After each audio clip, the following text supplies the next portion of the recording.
Ieri sera alle 19:30 sono arrivati i controlli, voglio precisare che comunque sono stati gentili, cioè quindi hanno fatto il loro lavoro come dovevano farlo e noi abbiamo fornito tutti i nostri dati. Se lo aspettava Yuri, titolare della palestra Dorian Gray di Masera. Le forze dell'ordine sono arrivate ieri sera dopo l'apertura al pubblico dell'attività diventata il simbolo del mondo del fitness che non ce la fa più dopo praticamente un anno di chiusura.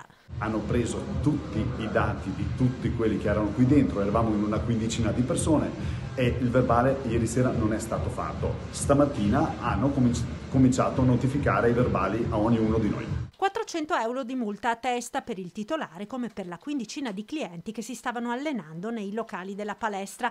Ed ora cosa succederà?